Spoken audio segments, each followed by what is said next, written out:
DCD Podcast, episode number 77. How are you doing, Alexander? Well, that caught me off guard. I didn't know that we were starting the show, but I'm glad that we're here, and I'm doing well. Andy, how are you? I'm all right. Cracking an old L8. Good old L8. I have never even heard of that. Kentucky's finest. How is it? It's not an alcohol, so you're supposed to mix it with bourbon. Oh, I didn't know what it was. That's kind of cool. I don't feel like drinking, and I wanted to drink this on the show. Well, I kind of, But yeah, you're supposed to mix it with bourbon. It was invented during Prohibition. Tied bourbon in. I kind of want to try that now. That sounds pretty interesting. So how have you been, Andy? Fine? Fine. There you go. No highlights, quarantine 2020.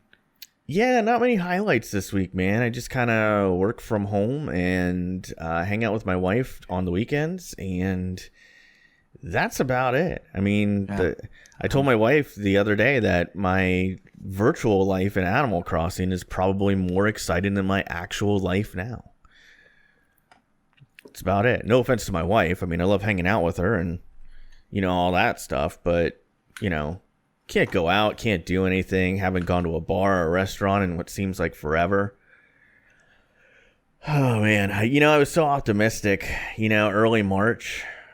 I was like, yeah, this thing will blow over pretty quick, and I'll be in downtown Orlando for Cinco de Mayo. Now I'm thinking about my birthday in June 26th, by the way, if you want to send me any kind of presents out there, listeners. Just kidding. I don't remember like you didn't remember mine. Well, that's messed up, dude. I feel bad about that. I knew you would bring that up, but yeah, so now I'm thinking man, I might not even be able to do what I usually do on my birthday, which is go downtown with my wife and just bar hop. I don't even think I'm going to be able to do that. It's just kind of weird how things are working. Or even the NFL season. I don't know if there's going to even be an NFL season. That's a listener question that came in that we'll address later. So anyway, Andy, with all that being said, what have you been watching? What have you been playing this week? Watching. Have you seen my Letterboxd recently? I have, but I don't really remember. You know what I'm saying? I looked at it and I was like, oh, he's been watching some stuff. I guess you haven't been looking at it. Let me check a Twitter DM. Got a DM from Dumbest Sphinx that says, are you good? You haven't watched a movie in a week. I'm used to you watching 5 a day. This week, I watched Taxi Driver, and that's it. Well, that's weird then, because no TV, no movies, just Taxi Driver. So when I log into Letterboxd, it shows me stuff that you've watched recently. I think Jared, Spoon Sandwich, Bobby, and Dumbest Sphinx, and probably one other person. So I saw it shows things that you've watched recently. So I don't know. I guess it's showing previous weeks. Yeah, so just Taxi Driver. Watch Taxi Driver. No TV, no movies, nothing. Have you been playing any games or? So, I've been playing a lot of Warzone. Reasonings for this, me not watching movies or anything, is because I decided to choose friends over movies because usually, since we graduated high school, everyone has busy lives. And now during quarantine, everyone's on Xbox. It's like the good old days. Yeah. So I'm choosing to push movies to the side and play with my friends. That's fair enough, man. And appreciate the time we have together during this quarantine. I think that's a really good and healthy thing to do in a time like this. And it's like this. With those friends, they're busy, they have college jobs or something like that. But this, one of my favorite things about this podcast is talking to you every week. It's not like we won't be friends if this podcast ended. But having a 1 to 2 hour scheduled once a week meeting, it's kind of cool. It does give me some normalcy, if that makes sense. And the other thing, too, is I try to avoid talking to you too much throughout the week to keep the conversation on the podcast fresh. Yeah. So I think that's beneficial. I know we've certainly gotten better content on weeks where we haven't talked a lot. But yeah, that's a healthy thing to do, man. So when you say Warzone, you're talking about Call of Duty, right? Yeah, Call of Duty Warzone. Oh, okay. I mean, I played other stuff. I played Uno. Mm-hmm. I'm the king at Uno. Games last 50 minutes, but I always win. It's a fun game. If you play Uno with all the house rules, the games last forever, but I'm a god at it. Yeah. I've been playing some Apex Legends at some point. I played Dying Light at one point. I played State of Decay 2 at one point. I played Call of Duty Black Ops 1 at one point. I played Rocket League surely at one point. Um, I was just playing whatever with friends, mainly Warzone. Yeah. Well, that's pretty cool. This week I watched a few things. Watched Wall-E with my wife. I've never seen that before. She thought I would really like it, and I did. I thought it was pretty good. Thought it was actually one of the better Pixar movies out there, and that's saying a lot because I generally like everything they do. Go ahead. Do you know the Pixar universe? Like, there's a timeline where all the movies are connected. I have seen something about that, yeah. And Wall-E's a prequel to all of it. That's kind of funny. But I guess it kind of makes sense in that timeline, because I did see that timeline at one point and kind of blew my mind. I can Google that and make sure I'm not losing my mind. I'm pretty sure it's the first one, and it's the prequel to everything. It would kind of make some sense. Yeah, it is. When you really think about it. But anyway, I did watch Wall-E, and I got the entire series of Big Bang Theory on Vudu, and me and my wife have been binge watching that, and Andy scoffs in derision. So, I expected that, but I did watch it this week. Watched Taxi Driver, and I've been watching old reruns of Bob's Burgers, American Dad, Family Guy, and all those animated shows that I really like, and keeping up with the regular stuff, the stuff that's on my DVR each week, The Prophet, Shark Tank, Pawn Stars, a couple other things. And then I watched a documentary with my wife about a murder crime that we listened to a podcast on it, and then Investigation Discovery did I guess you could call it a documentary on it, and it was actually pretty well done. So it was very interesting, very intriguing stuff, and my wife's into that kind of stuff, so she listens to a lot of crime podcasts and watches Typically, investigation. women are. Yeah, I've noticed the that. demo is women. Yeah, I think it kind of is. I think you're definitely spot on there. So, overall, pretty good week in terms of that. And then as far as playing this week, just World of Warcraft and Animal Crossing. I am stuck on Animal Crossing, and it is so far this year, I have to say, it's easily my game of the year. It's just that good, and congratulations to the people over at Nintendo. So much competition. Well, yeah, I know, that's true. Well, here's the thing about March 2020. There were 2 blockbuster releases, in my opinion, and that's, well, actually 3. When you think of, no, that was in April. Final Fantasy VII Remake was in April, but you had Doom Eternal and Animal Crossing launch on the same day, and I honestly thought that Doom Eternal would be the top-selling game in March. Turns out Animal Crossing was the top-selling game in March, and it's already I think they've already sold more copies of this version of Animal Crossing than they have any other iteration previously, which is really promising. And one of the numbers that I saw was, I think, 3.5 million copies sold, and they haven't even accounted for digital downloads yet, which, is probably a huge chunk of the marketplace. So really good stuff for Nintendo. It's really heartwarming for me as someone who's been playing Animal Crossing since 2003 to see a game that I love and have loved over the years do so well almost 20 years later. So anyway, moving on to listener questions. We did get one. It came in right before we recorded, so I don't even have it in our show notes here. This one comes to us from Bobby, aka Cuban Slim on Twitter, or Ruben Jim, as we usually call him in the listener questions. He asks, how does the NBA season, NHL season resolve or end? When does and how will the MLB start? With no college athletics for a long while, how much of an impact will this have on pro sports for drafting in the future? When does the NFL begin? So I'll start. I think the NBA season will resume with empty arenas, and I think they're going to follow the initial plan, at least it sounds like this. I think they're going to follow that initial plan of like a 25-day ramp up where players kind of work out individually and then as teams, and then they resume the season. I think they're going to just start with the playoffs. I think the NHL will probably be the same thing. I don't know if they're going to expand the playoff brackets.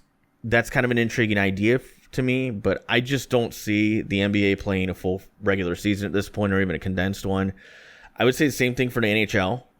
I think that both leagues have an opportunity to kind of leverage this inconvenient situation to make the playoffs more exciting. So I would anticipate that they would do that, maybe think outside the box, and then it would just be like a weird year that everybody just kind of knows about.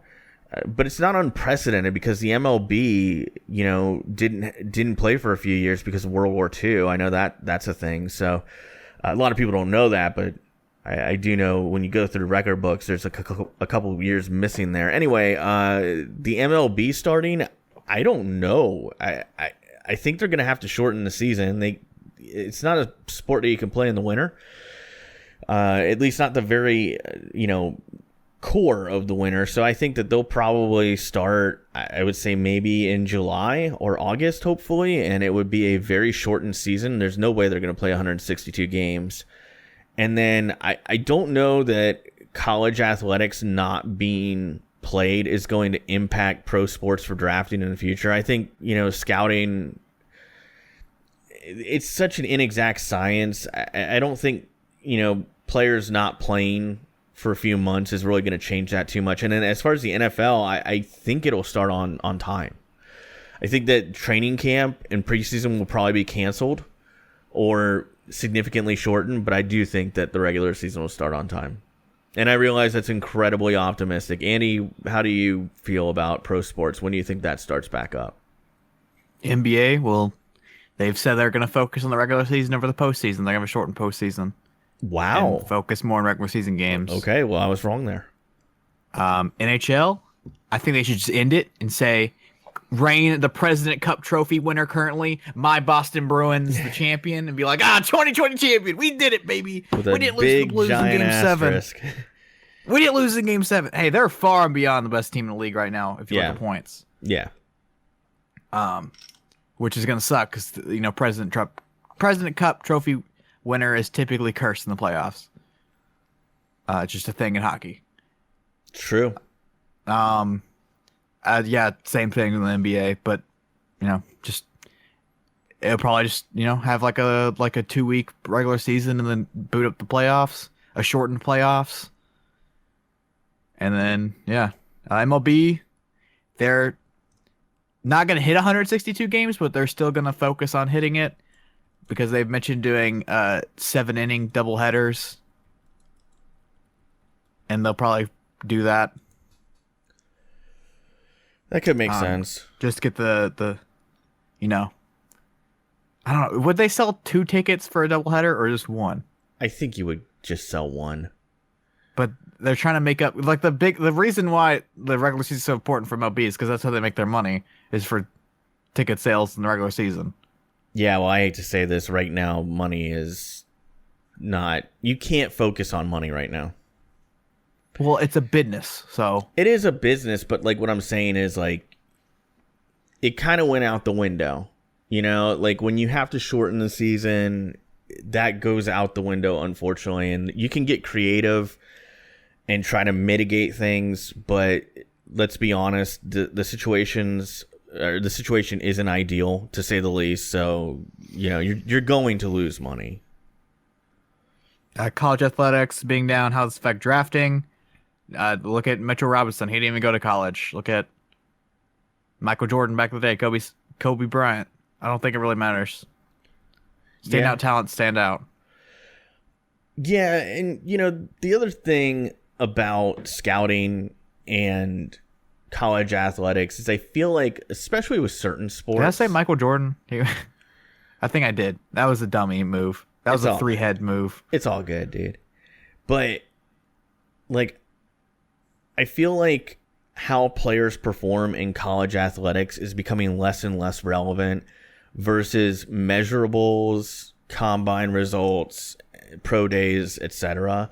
So for example, you look at football, there's so many players that have great production in college but aren't even a pro prospect, and vice versa, where you'll see a guy who honestly can't get on the field very much, especially like Alabama, like a college program like that. There are guys who are on the bench who are going to get drafted. And then there's also guys that, like the Alabama effect, where quarterbacks at Alabama perform well, obviously, because it's Alabama, but none of them translate to the NFL. Yeah. Yeah. I mean, how many Are you guys... good just because you play on a good college team, or are you actually good? How many guys get drafted strictly based off of things like height, hand size, 40 times?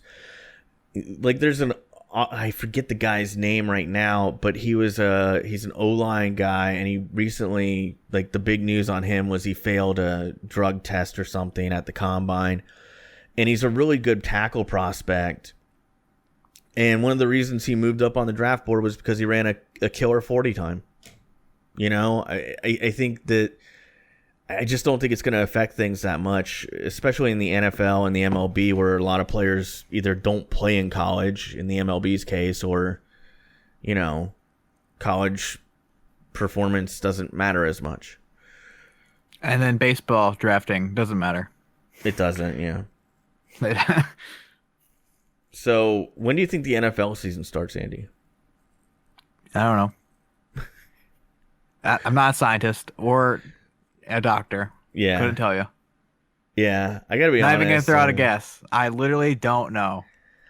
I'm just optimistic. I want to make it really clear. I don't have any idea what I'm talking about. I'm not a medical person. My wife could explain things medically way better than I ever could because she works in the industry. But did you ever notice that when the NFL season was only 17 games and the playoffs were normal, to only 5 per conference? Yeah. This coronavirus thing didn't happen. But the second they got greedy and want to expand the season, I feel like something... NFL started coronavirus. It's confirmed. The Buccaneers had an amazing offseason, and now they might not even get to see the fruits of that on the field. So, yeah, just it's just the classic being a Bucs fan. As a fan base, we got the Super Bowl in 2002, and a lot of playoff runs that were cut short for one reason or another, and then a lot of years of sucking, and now they have probably the best offseason ever as an organization, and they may not even get to see that product on the field. But anyway, Alex. Yeah. I also watched a lot of Bon Appetit this week. You cut me off for us with that. Oh, I'm sorry. I didn't mean to cut you off. Throw that out there. Bon Appetit, great YouTube channel. I feel bad. I didn't mean to do that, so I apologize. But I have a topic that's not on there. All right, what's this topic that's not on there, Andy?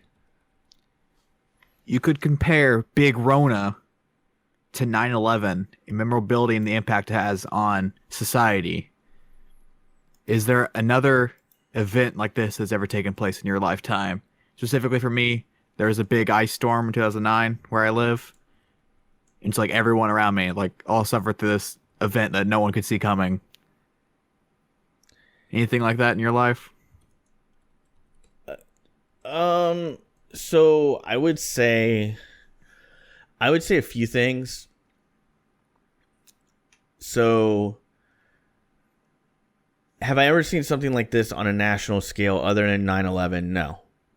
Never. Oh, I was meaning more like specific to Ocoee. Exactly. Yeah. So with that, yes. So I don't even remember the name of the storm. It's been so long, but I'll never forget the hurricane that hit the Orlando area in 2003. I know its name. What was that? Gregory Helms. You're funny. I think it was like 2002, 2003, or 2004. No, I actually know. It was 2004 because that one sticks out to me because of a couple things. So number one, we didn't have power for a long time. I remember that very specifically. Number two, I remember there being... Hurricanes don't hit Orlando that hard because we're kind of cushioned by like the surrounding land. But I remember this one hit pretty hard, and there was a lot of damage to businesses, quite a bit of flooding in some of the streets here locally. And I'll never forget that. And then like shortly thereafter, it was actually in the fallout of the hurricane, my uncle committed suicide. And that was just like something that I'll never forget. And it really impacted my life in a major way at that time. There were a lot of ripple effects from that. So that I won't go into because it's kind of personal and dark and sad. But that would be one. And then I would say on a national level, something that I think impacted the nation. The only thing that I could think of that's close to it other than 9/11 would be Hurricane Katrina. Because, I mean, it pretty much just devastated an entire state. But I can't think of anything that really, truly compares to this. And I would even make the argument that 9/11... might get a little bit of heat for saying something like this, but I don't feel like when you look at the loss of life and you look at the fear, I feel like people are more scared of this than they were terrorists in the 9/11 time. They're very similar. You can compare the two. They're very similar, and it's something like, so 9/11 changed things forever in a lot of ways. Yeah. You know, and the fallout, it was a lot more than just the loss of life, which was one big thing. But then it opened the door to people distrusting their government. And it also led to the government kind of tightening things down. And really, if you want to get blunt, taking away certain civil liberties that people have. And, you know, what I always tell people is when they exposed the NSA spying on American citizens and all that happened with that, without 9/11, that never happens. It just doesn't. Like, in a pre-9/11 world, that wouldn't have happened. Not on that grand of a scale.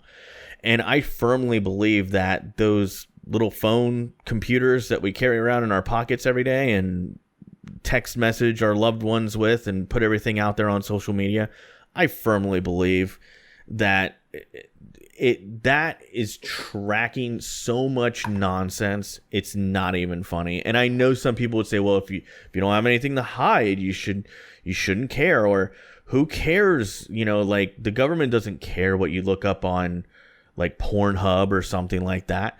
I know they don't care about that, but they do care about your location, and they do care about patterns and movements and all that. And they have been caught red-handed several times monitoring that and collecting the data and compiling the data. And you just wonder what they're doing with it. And like I said, I just don't feel like that happens in a pre-9/11 world. But that's my rant on the government. That's probably a better for Al Talks Aliens segment. But I don't know, man. 9/11 was pretty big, but this changes everything too. And then, like, the worst part about it is, I know that I got some serious criticism from a friend on this, where they were talking about police were stopping people on roads and conducting checks on people, checking various things, any number of things, right? And I was saying that is a violation of civil liberties, and I stand by that. But because of everything that's going on, people are willing to tolerate their rights being trampled all over. And I think that's a dangerous precedent for us to set, because the history in this country and every other country is when you give up rights, you don't get them back, and the government has no problem putting their boot down on your neck and keeping those civil liberties contained or nerfed or whatever, you know, term you want to. Anyways, I'm sorry, I'm rambling here. I apologize, Andy. Yeah. So you had a snowstorm, and I ranted about the government. Ice storm. Sorry, correction. Oh, okay, ice storm. I'm sorry. Big difference. I'm sure it is a big difference. I've never really experienced that. I've seen snow one time in my life. It's not snow. I don't know how to tell you. It's not snow. Well, I mean, like, you know, that kind of weather is what I'm saying. Yeah, you know, I get all the seasons in good old Kentucky. I don't miss it. I'd never experienced it, so I can't miss it. But I don't envy you, is what I mean. Anyway, Hot. And summer? I Humidity is insane here. Yeah, I mean that's kind of the downside of Florida, but anyway, I have a question for Andy, and I didn't put it in the show notes because I want to get a spontaneous answer from him. So we talk about wrestling a lot on the show lately, and the main reason for that is because there's not really much else going on. You know, wrestling's out there, video games are out there. There's no movies, there's no sports. So Trolls World Tour came out during the coronavirus. I heard it was pretty good, man. I heard it was. I have it on pretty good authority that it was pretty good. So I actually liked the first Trolls movie. My wife was like, "You have to see this. It's pretty cute. Like, it's fun. You'll probably like it." And I ended up liking it probably more than I should have. It has a higher Rotten Tomato score than I thought. 62 audience score. It's good. It's good. I mean, it's a cool series. I can't imagine how they managed to squeeze that much storyline out of Trolls, but they did it. So my question for Andy is a wrestling question, and I want to ask Andy if he had to build a wrestling Mount Rushmore. For anybody out there who may not be familiar with Mount Rushmore, it's 4 presidents. What would your wrestling Mount Rushmore look like? And don't meme and say Too Cool Rikishi and Ryback. Speaking of Too Cool, thing I forgot to mention, we watched Royal Rumble 2000 this week. Best moment in Royal Rumble history. Whenever Rikishi's in the ring, Grandmaster Sexy's in the ring, and who's next? Who's next, Alex? Scotty Too Hotty. Scotty Too Hotty, and they come out and they have a dance. They have a dance routine. Best Royal Rumble moment ever. Too Cool, greatest tag team of all time. Number 1 on my Mount Rushmore. Okay. Too Cool. All 3 members, and then like The Rock. That's my Mount Rushmore. No, I'm kidding. Which is funny because The Rock and Rikishi are kind of sort of related. That's why I picked them. Yeah, that's great. Can I do tag teams count as 1 or 2? If you, I'll let you cheat, and you could put a tag team as 1. All right.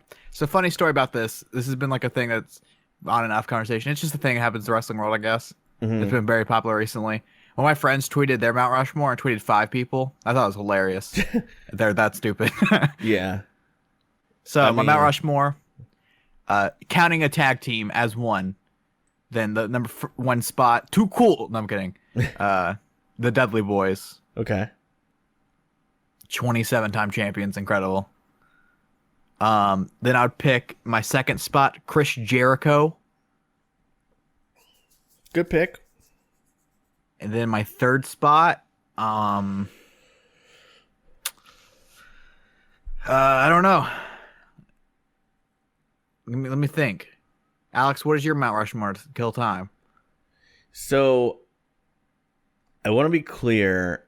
I'm purposely leaving off some of the older guys that I never got to watch, like Bruno Sammartino. And I know that's kind of a bad thing to do, but I think that if you take Bruno Sammartino and you put him in today's wrestling, it wouldn't work. And I think that I don't know, it's kind of like the dead ball era in baseball. It doesn't translate for me. So I want to put that caveat out there.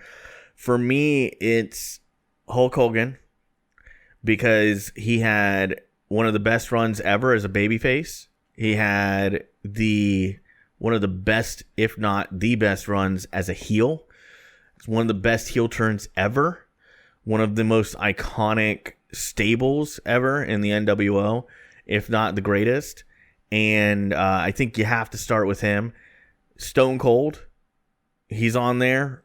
I think that if there's one guy who really kickstarted the Attitude Era, so to speak, and was the major driving force behind it, it's got to be Stone Cold.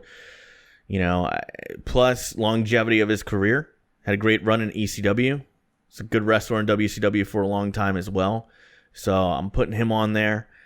And then I got Jericho, another guy who, great WCW run, great ECW run, did great work in Japan, doing great work now in AEW. I mean, I don't think there's a single thing missing on Jericho's resume.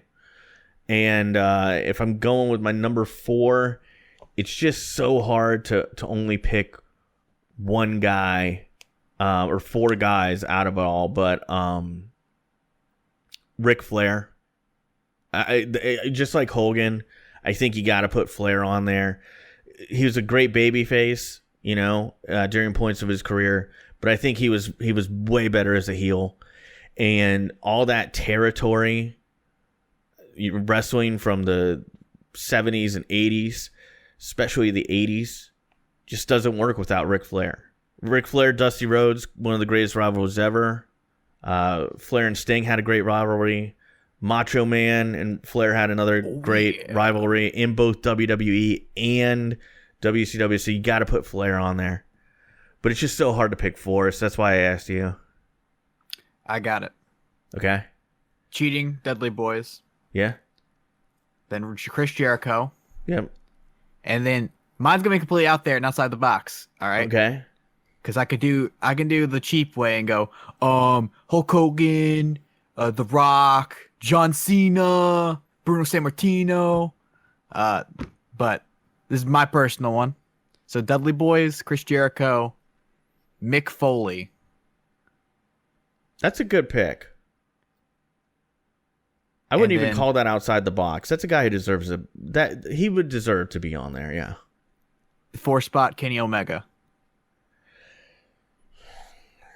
Alex hates that, but well, I mean, you guys know my take on Kenny Omega. I love when he works seriously because he can have a great match when he works seriously. But when he wrestles a 9-year-old girl or a broomstick or an invisible man or any number of stupid... I think he wrestled a blow-up doll over in Japan. And I get it. Some people like the comedy wrestling.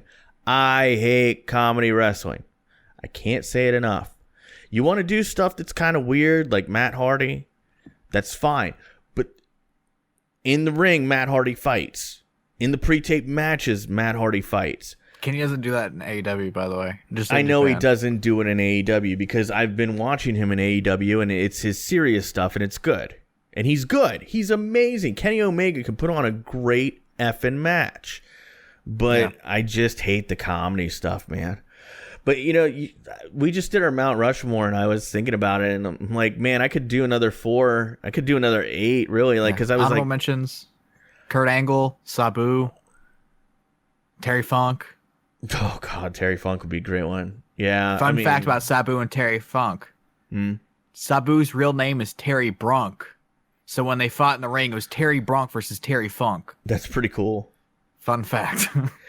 Yeah, honorable mentions for me, I'd have to say, even though I can't stand them, Shawn Michaels, Bret Hart, Undertaker, Dusty Rhodes is another one that was hard to leave off. Mick Foley is one that you mentioned. A lot of people say The Rock. The Rock's career wasn't long enough to me, man. So Rocky as a result, specifically. Yeah, I mean, I just can't put Rock on there because I feel like he didn't really love wrestling as much as... I mean, he wanted to be an actor. Let's just be honest. Like, he didn't really want to be a wrestler. I think he wanted to be an actor first and kind of saw a pathway to do it. So... Also, honorable mention, Macho Man Randy Savage, because... That's another great one that I didn't even think to mention. It's really hard. I'd say he's my favorite all time. I mean, and when he retires, I think AJ Styles is in that discussion. No doubt about that. I mean... It's kind of unfortunate, but it's also kind of cool because he spent so much of his prime in TNA. A lot of people weren't exposed to his stuff, but now that he's in WWE, he's doing all this great work, and people are like, wow, this AJ Styles guy is great. And I've noticed a lot of people are going back and they're watching those old TNA matches that are wrestling fans. So he had so much good work in TNA. Really great work. So... I feel like I want to ask Andy, to name Mount Rushmore wrestling again, but it's all women. Gross. Gross? Trish Stratus, that's it. 4 Trishes. Really? 4 Trish Stratuses? I mean, she's the GOAT. Yeah, I'm going to put a Lunder Blaze / Medusa. I think that would be my initial pick. I gotta go Mae Young. Mae Young, as a younger performer in the ring, was outstanding. As an old lady in the Attitude Era, was just as amazing. So I gotta put her on there. I don't like her matches that much, but Charlotte Flair, I think the career is outstanding. And then I think by the time it's all said and done, I think you're going to be able to say Becky Lynch. But I'm not going to do that because she hasn't really finished her career yet. I'm going to say Trish Stratus, like you said. And if I take Charlotte Flair off, I'm going to put Lita on there. Even though she's kind of, I don't know. She had a little bit of a shorter career. Oh, wait, what am I thinking? Stratus. What am I thinking? No, take Lita off, take Charlotte Flair off, Chyna. You got to have Chyna on there. You stole mine. Duh. Stole mine. So I'm going Mae Young, Medusa, Chyna, Trish Stratus, and I think Flair and Becky Lynch will eventually be in that discussion when they end their careers. Trish Stratus, Chyna. Okay. And Lita. Yeah, that's a good pick. And Miss Elizabeth.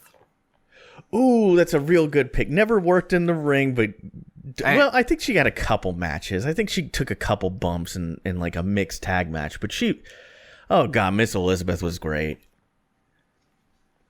Totally redefined women managers in wrestling. They were seen as just valets before.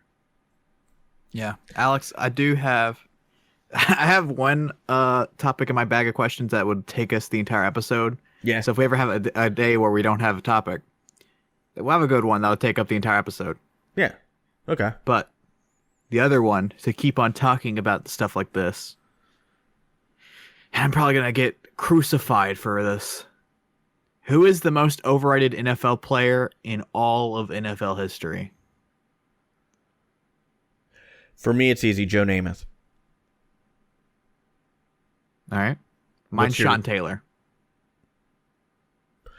Great pick. Great pick. And here's why I'm going to agree with you. I'm going to get crucified for saying it, but... Well, it's a tragedy what happened to Sean Taylor. But I'm not saying he was a bad football player either. He's held in such high regard. I don't even think he was the best safety in the league when he was playing. Would be my argument. Compared up there with Ed Reed, the GOAT of safeties. He's up there with Earl Thomas. Yeah, so when someone asks me, you can pick anybody to play safety on your team, free safety or strong safety, you just need a guy who's going to play safety, right? You get to pick anybody all time, and they're in their prime. For me, it's Steve Atwater. Yeah, but I'm going Ed Reed. Well, what I would say is Ed Reed is right up there on that list for me. And then I would also consider taking Rod Woodson before. But, it's interesting because I think it's a generational thing, because Ashley has a cousin who every time he talks about football and the subject of safeties come up, he says Sean Taylor is the greatest safety to ever play. And I laugh every single time because I think people, because of how he died and because his career was cut short, which is a tragedy, I think people inflate in their minds how good he really was. And because of Madden. He was good. And because of Madden. He was really good. But, I mean, go and watch some tape of Steve Atwater. The guy was a beast. Go watch tape of Ed Reed. I mean, oh God, I'm going to get in a lot of trouble for saying this. I think John Lynch, who was playing the same time. Yeah, get some 49er Buck love in there. Well, John Lynch was a better safety than Sean Taylor, in my opinion. John Lynch was one of the biggest linchpins, no pun intended, of that Buccaneers defense that won a Super Bowl. And then they thought he was washed up. He went to Denver and had several great years in Denver. So he wasn't a system guy. He's a Hall of Famer.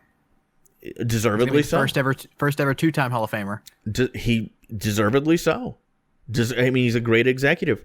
And I know some people are going to say it's homerism or take the homer glasses off, but I really truly feel like John Lynch was a better safety at the same time that Sean Taylor was playing. And I also think that Ed Reed was playing around the same time, and I think he was a better safety. Palomalu is another guy that's frequently from that era inserted in the discussion of, in that era, was he the best safety to play? I would take Palomalu over Sean Taylor. And no disrespect to Sean Taylor. He was a top 10 guy, but he wasn't the best safety in the league when he played. I don't know. Yeah, I mean, you can look up highlights and be like, oh, he's so good. But I can show you highlights of Taylor Mays and convince you he's the best safety in the league. Taylor Mays, that's a throwback, man. Combine warrior right there, bro. Yeah, I can show you Taylor Mays highlights. And be like, oh, Taylor Mays is so good. He's a god. Look at him fly around the field. Yeah, I'm trying to think of like some other really, another guy that comes to mind. Not to pick on. Oh, overrated. I mean, overrated. Ronnie Lott's definitely in that discussion as far as best safety ever. Shame on me for not including him when I brought that up. But Troy Aikman, I noticed, is massively overrated. Have you noticed like a lot of people think that he was this great quarterback? Look up his stats. He was not a great quarterback. He was good. Team. He was above average. Yeah, Emmitt Smith is what drove that offense. And Michael Irvin was great, don't get me wrong. But, Troy Aikman, and so was Alvin Harper, the second receiver in that tandem. But, Troy Aikman was not the best. I wouldn't even say that he was a top 10 quarterback in his era. He's probably a little bit lower than that. I don't know. There's a lot of overrated players, man. And then meanwhile, there's like guys like so one thing that scares me is like one day Aaron Donald's going to retire. And I don't think people are going to talk about him like they should. You know what I'm saying? Like they won't remember him for what he was. Like he's this amazing. He just plays in an unfortunate position. Yeah. I mean, to this day, I don't think people give Warren Sapp the credit he deserves. Warren Sapp was this amazing defensive tackle who, believe it or not, set the NFL sack record for a season, which was later broken by Strahan. But, he was playing 3 technique in a 4-3 offense as a defensive tackle. And, he was this amazing disruptive force. Aaron Donald's that times 10. Aaron Donald, defensive player, period. He might be... I feel like I might be giving him too much credit here, but Aaron Donald might be the best defensive tackle I've ever seen play. It's incredible. It's hard for me to think of.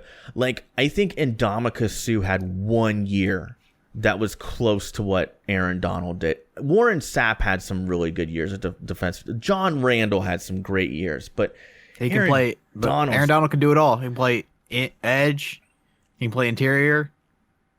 He can stop the run. He can sack you if he wants. He's a bad man. He just disrupts everything. Yeah, another guy. He's also yoked out of his mind. Yeah. J.J. Watt is another player who, I feel like when his career is over, people aren't going to really talk about him as much. But, God, if he could have just stayed healthy. He was just unstoppable. It was unfair to whoever had to block that guy. Anyway, so, moving on. Go ahead. Combine football and wrestling real fast before we move to Film Club. Yeah. Tamina is a Jimmy Snuka and Troy Polamalu family line. I knew about Snuka. I didn't know about Polamalu. That's pretty cool. She's married to Polamalu. Oh, okay. Not Troy, but a Polamalu. Yeah. Tamina's she was so good in her prime, and now I feel like she's just getting so slowed down by that bad knee. It's kind of unfortunate. So, anyway, go ahead. It's better than bleep Nia Jax. Why is she still in the ring? Why is she still wrestling? Yeah, after the Becky Lynch thing, they should have been like, I like Nia. I like Nia. Get out of here. She literally almost murdered someone on SmackDown or Raw, whichever one. I know, but I still think she's good. So anyway, moving on to DCD Film Club. This week it's Andy's pick. It was Taxi Driver from I forget what year. 1976. Directed by Martin Scorsese. Written by Paul Schrader. Starring Robert De Niro. Yeah. It's a great from 1976. I have a 1,100 word essay written for this movie. Why? I was just writing down my thoughts, and it came out to be 1,100 words. Wow. Okay. Well, Andy, I'll let you take it away. You want me to take it away with my essay? So, I mean, sure. Taxi Driver is a story of a guy named Travis Bickle. We follow this character in the depths of his own insanity. The movie is inspired by Paul Schrader's inspiration for the movie. By the way, Paul Schrader, incredible director and screen. Like a bunch of people in this movie that worked on it were in their primes, or like about to be in their primes. And then the guy who wrote the score is unfortunately his last film before he died. But everyone else that worked on the film, this was like pushed them into the spotlight. So Paul Schrader is incredible. Made a bunch of good movies like Mishima. Was the First Reformed? That's a more recent one. So his inspiration for the movie was Arthur Bremer and his diary, the Assassination Diary. It's the guy who assassinated George Wallace, the Alabama governor. He had a diary that they eventually published into a book, inspired by that. And he's also inspired by Notes from the Underground. It is it's from 1860 something. It's about a guy that is, it's just like the rambling memoirs of like a bitter, isolated narrator that you never learn out who the narrator is, but it's just this. You get that in the movie with Travis's notes, like his diary entries. And then Scorsese's inspiration for the movie is The Searchers, which is a John Ford cowboy movie about a cowboy saving women from Indians, in which you can see that throughout the movie where Travis is presented as a cowboy and like Sport is presented as an Indian. It's kind of subtle, but so this movie is etched into my skull. The hypnotic, dreamlike nature of the movie draws me in, wanting to watch it over and over again. The score especially stuck in my mind. The smooth jazz feels like you're floating on clouds. And pair that with the incredible cinematography and the use of color, it just gets stuck in my brain for some reason. Like every once in a while I'll just be sitting still and I'll be thinking about this movie. That leads me to the Eye of the Duck scene. I'm gonna sound like a psychopath for a second, and feel free to interject at any point, Alex. I'm gonna sound like an insane person for a second. So the Eye of the Duck scene is a scene that is non-essential to the movie. So like when you see a duck, you see like the texture of the duck, the different textures, the different colors, the different shapes. But you'll notice that the eye is perfectly placed on the duck. If you move the eye to like the body, it would get lost in the body. If you move the eye to like the beak or the legs, there'd be too much energy going on, too much things going on. It would be competing with each other for attention. I sound like an insane person. So the eye is this like little jewel perfectly placed on the duck, on the head. And if you remove the eye, you still know it's a duck, but it'd be tarnished or it'd be like ugly. It won't be as beautiful of a creature as it would be with the eye. So it's a scene that's not essential to the story that makes it stands out. I sound like an insane person explaining that. It's a concept by David Lynch. That's his concept. Yeah, and he makes movies with the Eye of the Duck. Yeah, I've actually heard of this concept, and because I understand it, the way you explain it makes sense to me. So if I sound like an idiot, I'm getting there. Trust me. So in this movie, the beak of the duck would be the "You talking to me?" I don't know why I did it with an Italian accent, but "You talking to me" by Robert De Niro. The legs of the duck would be the climax of the movie. Those are both two scenes that people mention are like the best scenes of the movie. Then like the body would be like in between those. And to me, the beauty of this movie in the Eye of the Duck would be the title sequence at the very beginning of the movie. This very slow, the jazz going on. I don't know why. That's stuck in my head. And it's just, if it wasn't there, I don't think, I'd still like the movie, but I just like, it's weird to explain that a title sequence is so impactful to me. But it's just incredible in my opinion. I had similar thoughts that I'll expand on later. The scene isn't necessary at all. You can take that title sequence out and still understand the movie. And you can still get all the points of the movie. But it also it reveals things to you It reveals the setting. It reveals New York City. It shows you that Travis is a spectator in his own world, separated from the people. Like the cowboy thing I mentioned before, instead of a horse, his taxi is his horse. He's separated from other people, spectating onto the New York streets, and he looks anxious and paranoid in the title sequence, which is a key theme that goes out through the movie, that Travis is alone by himself in it, and how that affects his own mind. Speaking of Travis is a judgmental person. He's a racist, but the movie finds a way to make you root for him. And like, it's really weird how it makes you root for this super flawed character. To quote Betsy in the movie, he's a prophet and a pusher, partly truth, partly fiction, walking contradiction. He's a hypocrite. He hates the scum of the city, but he frequently goes to porno theaters and his room is trashed.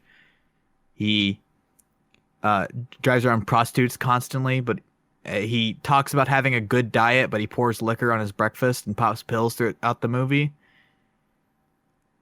His depression to fit in is best.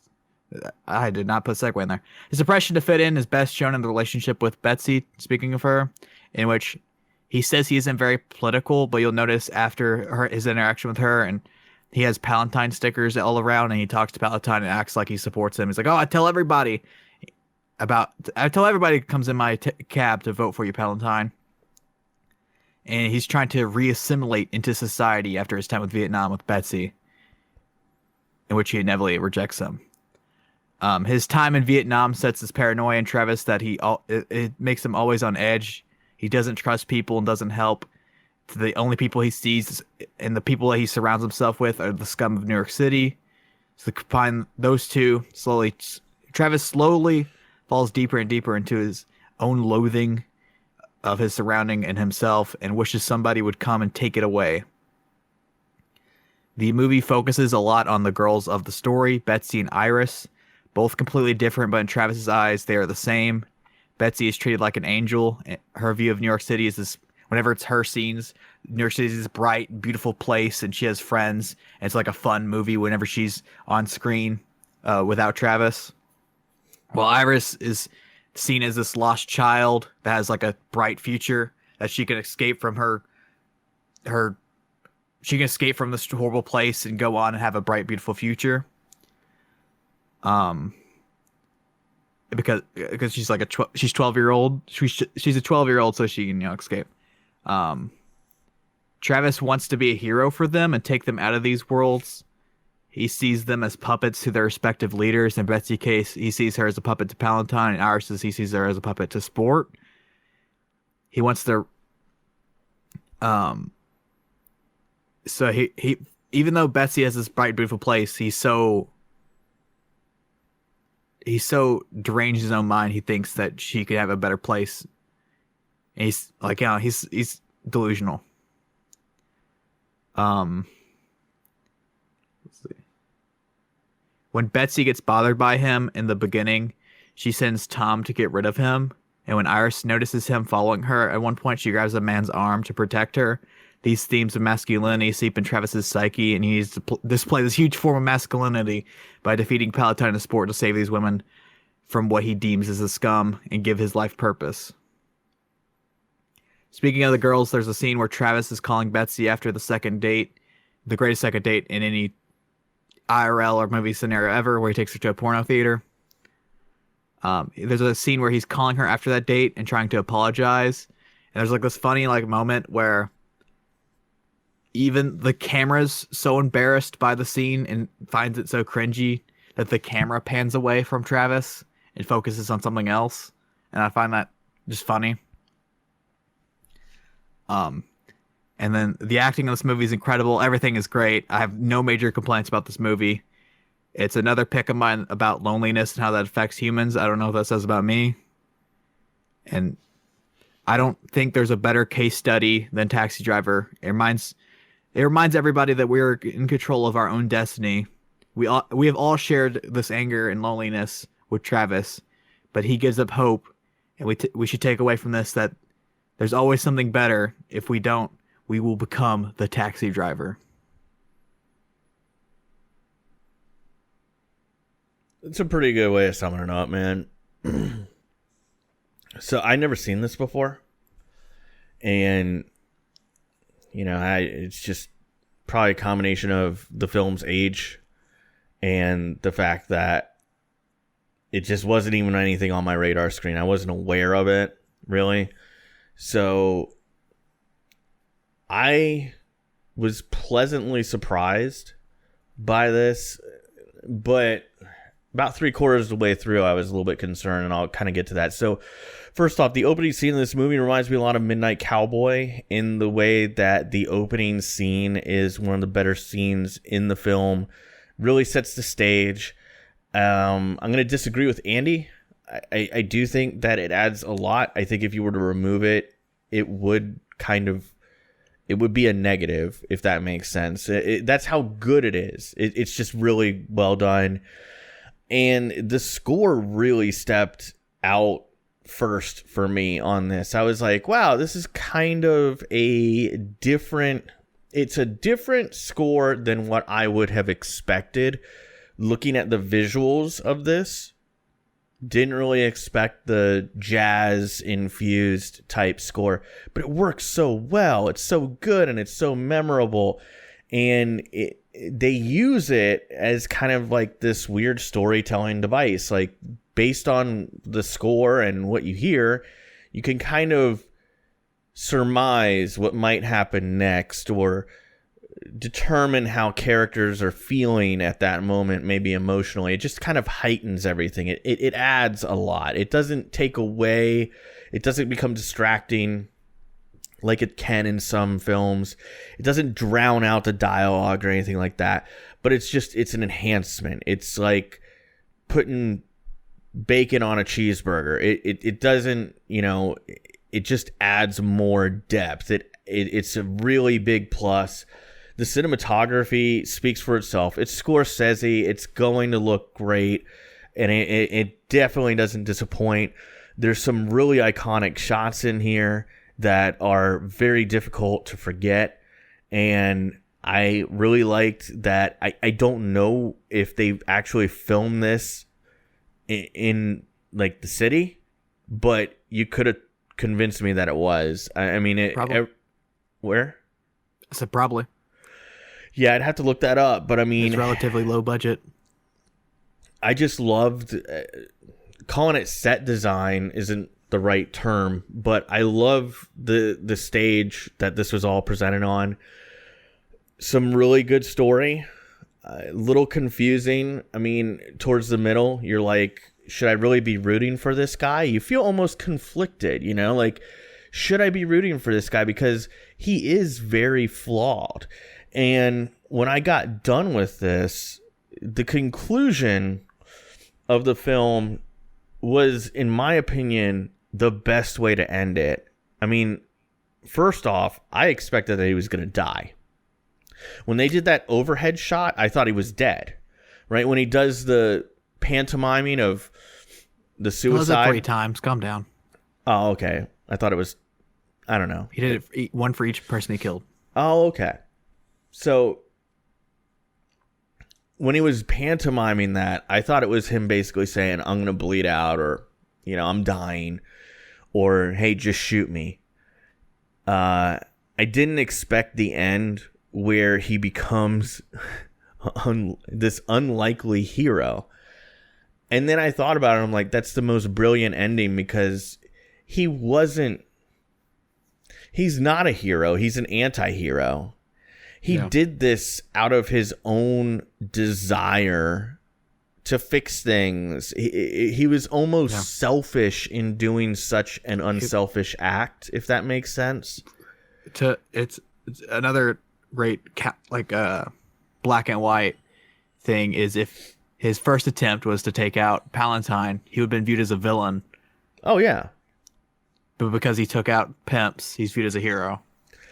Yeah, and I think it says a lot about society and perspective and how we look at things through different lenses depending on...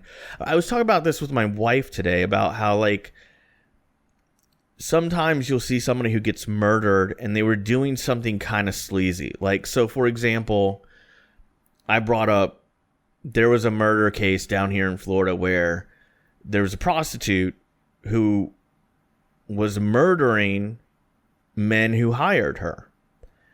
Yeah. And people kind of like, oh, well, they were buying prostitutes. They were sleaze bags. So, they kind of had what they had coming to them. But it's like they got what they had coming to them. But, like, it's still murder. You know what I'm saying? Yeah. But, like, we put this lens, we look at things through, like, different lenses sometimes. Whereas, like, if it was just a random bystander that this person murdered, we'd say it was a tragedy. So it's kind of funny how we do that sometimes as human beings, and it's a natural thing. There's nothing wrong with it. It's just how our mind works, and we try to overcome it, and we generally do a good job of that. But I thought it was just this really good fitting ending. Acting is phenomenal. De Niro is De Niro. Jodie Foster's performance just jumps off the page. I mean, she's just so good. And it's so believable. It feels real. It feels raw. I loved it. It was good from start to finish. The 2 hours flew by. I mean, absolutely flew by. Even the guys that play his fellow cabbies, the casting and the acting, like, I didn't feel like they were actors playing cabbies. I thought he was really hanging out with guys that were cab drivers. It's just really, it's Scorsese down to the bone. I mean, it's just good through and through. Can't believe I haven't watched it before, but I'll probably watch it again. And it was really good. And if you're out there and you haven't checked this one out, please do. It's amazing. You'll love it. So probably one of the few film clubs where we both agree on something. How's more than you think? I know, but I mean, like, really agree. 10 out of 10. No one's surprised. Yeah, I gave this one a 9 out of 10. I just don't believe there's a perfect movie out there. It's really high. Like, it's definitely in the top 10 of everything we've done here on Film Club, and that's saying a lot. So, yeah. And if you look at my rank of Film Club movies, it's at the bottom because I didn't want to spoil my rating for this before we did the podcast. But yeah, it's if you look at my letterbox and you see that list and you see Taxi Driver at the very bottom, it's because I didn't want to rank it yet. Fantastic movie. Do you know the Scorsese rumor with this movie? What's that? So there's probably way better ways to present this. You can watch Quentin Tarantino and his Star movies. I think it was Star Network who he presented this. Mm-hmm. So if you want a better story of this, just mute me and go listen to that. I'll try my best. So the rumor is, no one knows if this is true or not. The rumor is that when Martin Scorsese presented this movie he made it for Columbia Pictures. He presented it to them. The MPAA gave it an X rating. And Columbia was like, you have to make it an R. We can't release a movie that's X rated. You got to do something to make it an R. And Scorsese was so distraught and angered by slashing his own masterpiece.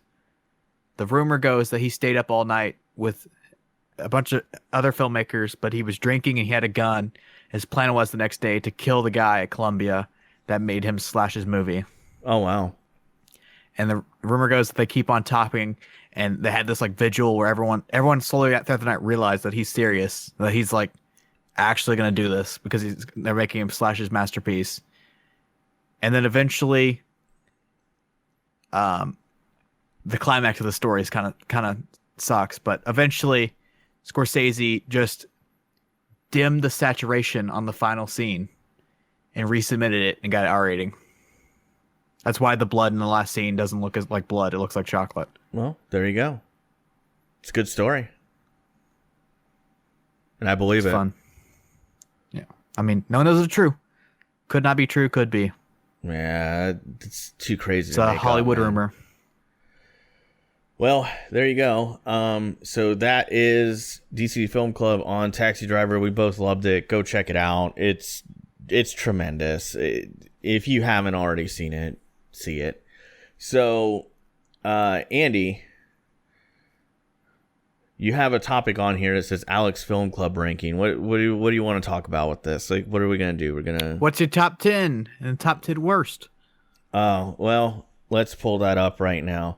While I do that, my pick for next week is... I forgot. Yeah, this is something that I was talking about with my wife this week, and we were both remarking at how great of a film it was. And I thought, well, isn't that appropriate considering it's my week to pick? So my pick for next week is Brokeback Mountain from 2005, a movie based on, well, it's based on a short story written by one of my favorite authors, Annie Proulx. She also made a really great novel out there. If you're a novel reader, she wrote she wrote a novel called The Shipping News. It is outstanding. Directed by the best superhero director ever, Ang Lee. Well, and his Hulk movie. That is true. He did do that. So, yeah, we'll go over the top 10 on my DCD Film Club ranks. Of course, I don't have Taxi Driver in here because we just covered it. So, Taxi Driver will probably take one of these towards the end. But my ranks go as follows for top 10. 2001: A Space Odyssey at 1, Midnight Cowboy at 2.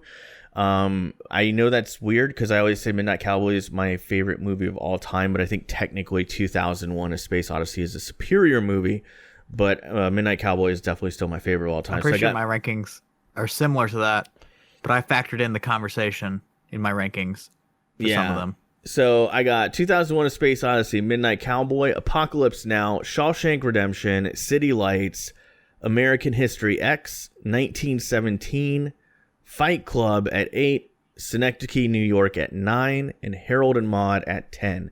And boy, let me tell you, it was really hard getting a top 10 in there because there's a lot of good stuff that we covered on Film Club that I absolutely love.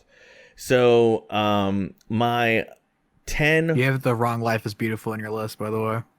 Do I? Not the right movie. Well, there were a bunch of them in there, but Life is Beautiful, I'll have to fix that.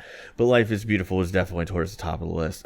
So my bottom 10, and a couple of these are just not necessarily bad films. It's just I don't feel like I don't know. I just don't feel like they're classics, or like maybe there's something that's like Go a ahead pop and culture movie. What? Yogurts. So the yogurt duo. So, bottom 10, starting at number 53, I have Top Gun. After that, I have Krampus, SpongeBob SquarePants movie, Gerald's Game, Freddy Got Fingered, Fear and Loathing in Las Vegas, The Lobster, Every Christmas Has a Story, The Killing of a Sacred Deer, and I put Thanksgiving at dead last. And again, I'm not like, when I go through this list, I go, there's nothing wrong with Top Gun. It's just, it's at the bottom of the list. There's nothing wrong with Krampus or SpongeBob SquarePants movie, but it's hard for me to put SpongeBob SquarePants movie over, like, even in something here that I have at 44, Scott Pilgrim versus the World. It's a better film. It's towards the bottom of my list, but it's better. And then Yogurt. 2 of my top 12 in your bottom 10. Well, yeah, because, you know, Yogurt's one and Fear and Loathing is another. And, you know, here's how I'm going to defend Fear and Loathing in Las Vegas. The director even said himself, it's either going to be hated or loved. People are either going to love it or hate it. And I'm definitely in the latter group. But yeah, if you want to submit your top 10, bottom 10 for DCD Film Club, send us a tweet. Email us, Alex at deadchannelduo or Andy at deadchannelduo.com. You know, I did notice a lot of my picks on your bottom 10. That's weird. It's almost like People prefer their own picks. That's weird. Yeah, it is. I mean, you know. Well, I mean, to be fair, let's see. 1, 2, 3. 3. 3 out of 10 are your picks. And I would wager that your bottom 10 probably has way more than 3 of my picks. 6. There you go. So we know who's more critical of other people's picks on this show. It's definitely you. No. And to be fair, sorry, my top 10 has 3 of your picks in it, so there you go. It's balanced. 8 of my top 10 are my picks. Of course they are. Of no, course wait, they are. I may count that wrong. 1. Well, 9 of my top 10 are my picks. So 6 of 10 are mine, but what I was like kind of happy about is I look at it and I go, Shawshank Redemption is in my top 10. That was a pick from you. City Lights was a pick from Daniel on Patreon. Synecdoche, New York was your pick, and then Harold and Maude was your pick. And all 4 of those, believe it or not, I had never seen before. So the way I look at it is, because of DCD Film Club, I was introduced to 4 movies that I absolutely love. I mean, I could theoretically say that, though. I picked Under the Skin, never saw that. It's my number 4. It's a good one. 2001 Space Odyssey, never saw it. It's my 5. Synecdoche, New York, never saw it. It's my 6. Harold and Maude, never saw it. It's number 10. Oh, well, there you go. So anyway, we're gonna go ahead and wrap up. I did have one more topic on here. Rob Gronkowski getting traded to the Buccaneers for a 4th round pick. What a steal. I think we can all agree on that. So if there is an NFL season, oh boy, might be a good time to be a Bucs fan. Not looking forward to all those bandwagon fans, though. Anyway, wrapping up, this has been DCD number. I forget already what number we're on, but as always, want to remind you guys, there is a t-shirt link in the description. If you buy a t-shirt, we get like somewhere between $4 and $8, depending on the price that you buy it at. So if you want to support the show, get yourself a DCD shirt. You can get decals and all kinds of other stuff on TeePublic, but I know the shirts are a top seller. In addition to that, you can also support us on Patreon. So you go to patreon.com/DCD podcast, and you can support the podcast for as little as $1 a month. You get early access, increased audio fidelity in that early access, and all kinds of other great perks that are listed there that I'm not going to list right now. I want to thank our current Patreon backers. We have Dumbest Sphinx in the egg tier. We have Jared and Daniel in the gold tier, and Bobby was in the Andy tier, but he recently joined the gold tier at $11 a month. So he went $1 above the gold tier requirement. So thank you, Bobby, and all our Patreon backers for your support. We really appreciate it. And Bobby, I am gonna take a look. Because I know when you move to the gold tier, we give you a t-shirt after so long. I'm going to look at figuring out a way to kind of prorate all that time you were on the Andy tier and get you a t-shirt sooner. So, yeah, look for that. I'll be DMing you, but thank you for upping your pledge. And thank you to all our Patreon backers. If it wasn't for you guys, we wouldn't be able to pay for the podcast hosting. So, it really does go a long way. Profitable. Well, yeah. And then, there's other things like the domain name, the email addresses that we have set up so you can email us. There's all kinds of things that it goes towards and helps us out. McDoubles we buy. Yeah, we have a budget for 2 McDoubles a month. So, but thank you to all of our Patreon backers. You guys are awesome. And every dollar, I know, especially in today's economy because of what's going on, it means a lot. So thank you. And then if you can't support us monetarily, there's a few things you can do that are absolutely free and help us out. You can subscribe to our YouTube channel. You can leave us an iTunes review. If you do, we'll give you a shout out on the show. And then finally, you can tell a friend about the show. That's absolutely free. And maybe they end up liking DCD and they download every episode, which would help our download numbers. So they tell a friend, and it spreads like coronavirus. Oh, geez, that's a little much, Andy. But also, you could go to an Apple store when they open back up. Somebody told me this, and you could just subscribe to our podcast. Yeah, Jared, great idea from Spoon Sandwich there. Just subscribe to our podcast on every single iPhone, iPad, everything in there. That would be really helpful. So yeah, that's and then go to deadchannelduo.com and you can find us on every platform where we're available. So Andy, anything else you want to say before we get out of here? Nope. All right. Watch Brokeback Mountain for next week's film club. Yeah, it's a good one. I look forward to our discussion on it. So, never seen it. I've always wanted to see it. Really? What do you mean, really? You've never seen it? Yeah. It came out in 2005. I was 6. Oh, well, How does that surprise you? How does that surprise you? It's just, it's something that's, critically acclaimed. I mean, it won 3 Academy Awards, so I figured that you would have seen it at some point later on in your life. But I mean, I haven't seen Lord of the Rings. I haven't seen The Godfather. I have never seen a single Lord of the Rings movie. And people always give me a weird look when I tell them that. I've seen The Hobbit, though. Didn't see Hobbit. I read The Hobbit in 9th grade. It was part of my required reading for school. And I couldn't stand The Hobbit. So when Lord of the Rings came out... 4 movies. Yeah, well, when Lord of the Rings came out... 1 book into 4 movies. I ain't watching that. So...